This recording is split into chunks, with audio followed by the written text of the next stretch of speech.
Mira, ahora mismo se nos están poniendo sobre la mesa muchos problemas, todos ellos asociados con la sostenibilidad. Por la parte de recursos tenemos un problema muy grave con el diésel, que esto llevo años hablándolo. Hay gente que se ha reído de mí diciendo, no, decías que iba a haber racionamiento de diésel. Digo, y lo habrá. Aquí en Europa lo habrá. Yo he dicho que fuera mañana, pero acabará viendo, no queda más remedio. De todos los combustibles que derivamos del petróleo, el que cae más deprisa es el diésel. Antes hemos comentado que la producción de petróleo, contando de los combustibles líquidos, digamos, pues contando todo lo convencional y lo convencional, ha caído un 3%, entre un 3 y un 4% desde el año 2018, se mantiene bastante estable y con Trump se va a mantener estable también pues un año o dos más. Pero lo que no se mantiene tan estable es el diésel, porque el diésel, por una serie de razones, cuesta más de producir a partir del petróleo. Y sobre todo el tipo de petróleo malo que nos está quedando. Entonces la producción del mundo de diésel tocó máximo hacia el año 2015, va oscilando, va cambiando, y se mantuvo más o menos una meseta oscilante del 2015 al 2017, principios del 18.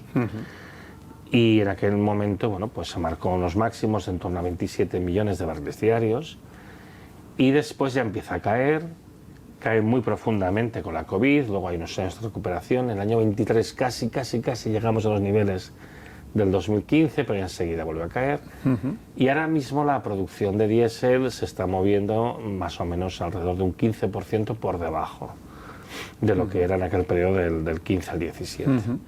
Falta diésel en el mundo. Y esto es grave porque el diésel es la sangre del sistema económico. Pues diésel es transporte, diésel es minería, y diésel es agricultura.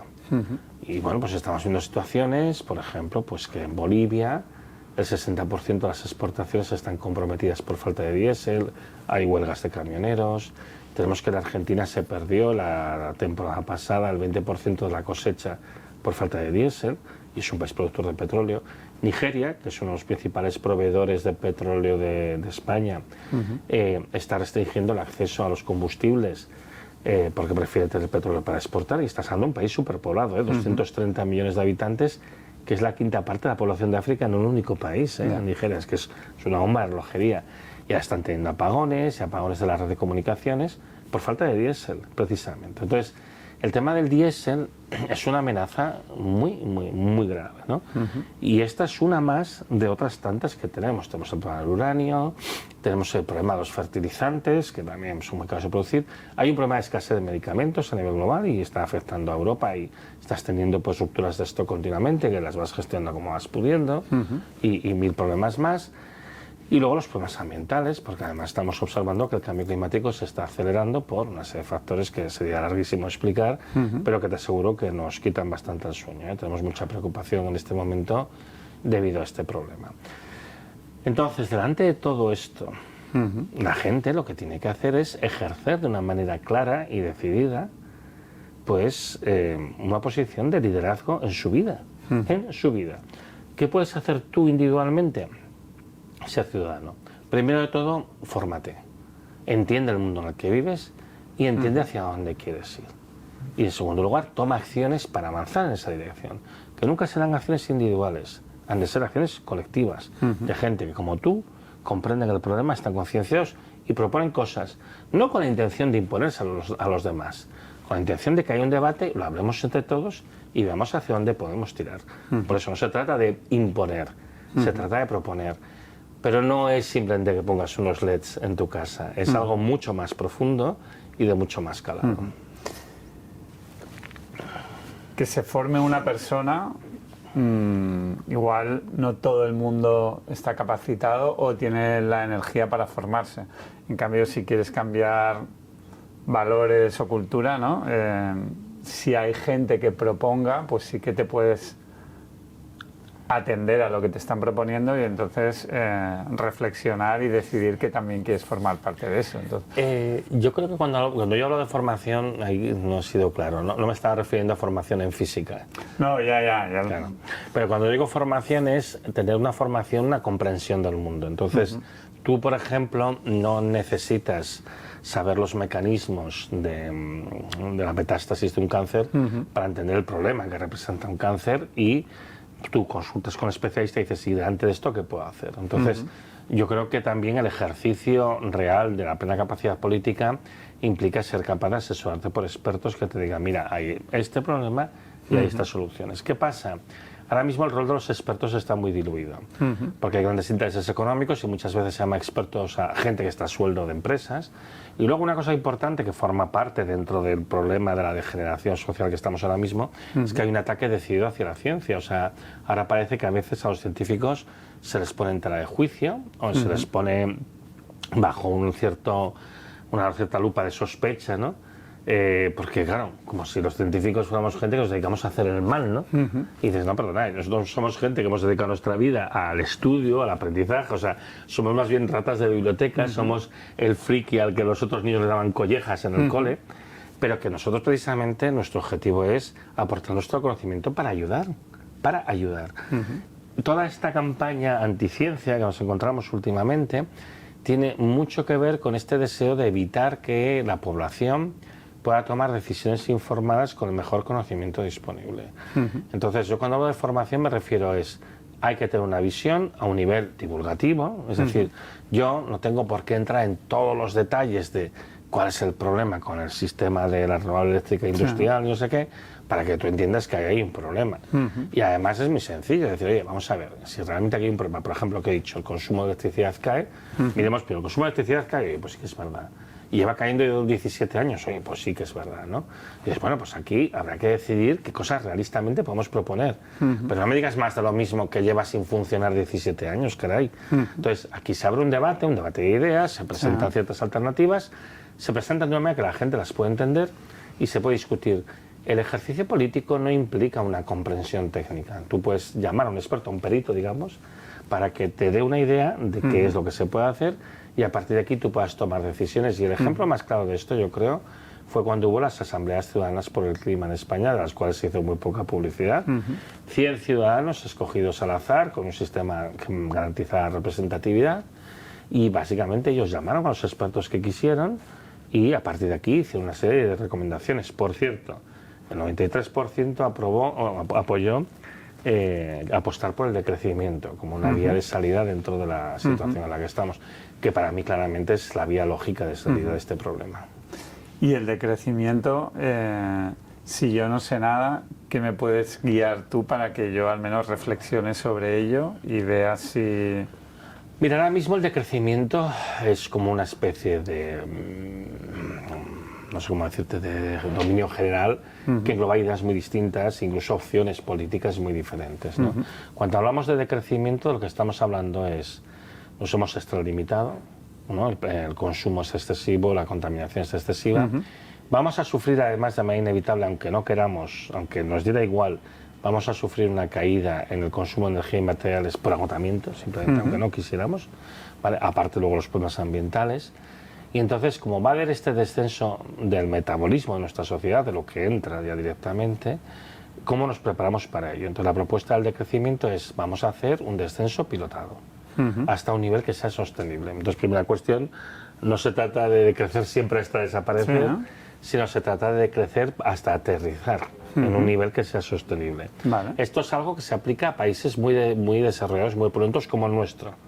Habrá otros países que tendrán que subir. Incluso dentro de nuestro habrá regiones que tendrán que subir, mientras otras bajan en su consumo, porque lo que hablamos es del consumo de energía y materiales, no del bienestar. ¿Vale?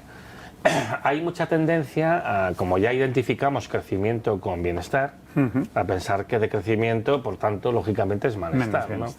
Y entonces es pobreza y demás, ¿no? Pero es que justamente ahora mismo es al revés. Es decir, en el momento actual la búsqueda del crecimiento lo que provoca es destrucción. Porque no hay tantas oportunidades de inversión y porque tienes el problema de acceso a los recursos y los problemas ambientales. ¿Cuánto creció el PIB en Valencia el año 2024 después de la Dana? ¿Cuántos años les va a costar recuperarse de eso? En este momento, negarse a aceptar los problemas ambientales y los problemas de recursos, a lo único que lleva es a destrucción económica. Entonces, de hecho, cuando hablamos de decrecimiento, estamos hablando de una planificación democrática. Vamos a tener menos acceso a los recursos, vamos a tener problemas ambientales, Lo que necesitamos es planificar cómo vamos a hacerlo y escuchando a todo el mundo. Eso es muy importante, que hay que escuchar a los ciudadanos, a las empresas y decidir cómo vamos a pilotar esto. Porque esto lo tenemos en el plato, esto no lo vamos a poder evitar. Vamos a tener una situación de descenso. Entonces, se trata de hacerlo lo mejor posible, se trata de hacer un aterrizaje, no estrellarnos. Lo contrario al decrecimiento es el empobrecimiento. Tú miras la situación que tenemos en España, en Barcelona y Madrid, ¿y qué tienes? Tienes unos salarios que no son muy elevados, tienes unos alquileres que cada vez son más caros, ya no hablamos de comprar, hablamos de alquilar. Sí. Tienes una situación socialmente muy explosiva, con una inflación, una precariedad de la vida. ¿Qué le estamos ofreciendo a la gente joven? Le estamos ofreciendo unos salarios míseros, tienen que vivir en pisos compartidos con más gente, ni pensar en tener una familia, ni pensar en tener una vivienda propia, no te digo ya un coche. ¿Qué es esto? ¿Este es el modelo realmente? Y esto es lo que estamos haciendo ahora mismo. Entonces, tenemos que ser honestos con lo que estamos haciendo. Lo que estamos haciendo es empobrecer. El decrecimiento dice, vamos a intentar conseguir que haya un nivel de vida decente para todo el mundo, cambiando la manera de producir, cambiando la manera de consumir, evidentemente superando al capitalismo. Dentro del capitalismo es imposible, pero de tal manera que se garantice una vida digna y buena para todo el mundo. Entonces, que no es fácil de conseguir, claro que no lo es, y habrá que discutir mucho y habrá que hablar mucho, y habrá que pensárselo muy bien. Pero seguir por la vía por la que vamos es una vía de destrucción económica, de empobrecimiento y eventualmente de estallido social, y por otra parte también de fomento, de auge de ideas populistas, que es lo que estamos viendo en Europa, que realmente no van a aportar ninguna solución, pero sí que van a avanzar en otra vía que también es muy peligrosa, que es la del ecofascismo, que es un sistema de carácter autoritario, represivo, que consigue estar dentro de los límites ambientales, pero lo hace pues básicamente dándole mucho a unos pocos y nada a la mayoría. Entonces hay que entender que la alternativa al decrecimiento es el empobrecimiento y el ecofascismo. ¿Y hay alguna persona que se pueda leer que sea experto en el decrecimiento económico que tú valores? En decrecimiento, hombre, hay muchos autores desde del Serge Latouche, revitalizó el concepto que ya existía desde los años 70. Pero Serge Latouche, que a principios del siglo XXI pues habla del tema y demás. Y luego, yo qué sé, pues si miramos gente aquí en España, académicos aquí en España, está Joan Martínez Alier, que hizo un trabajo en Comeo durante muchísimos años.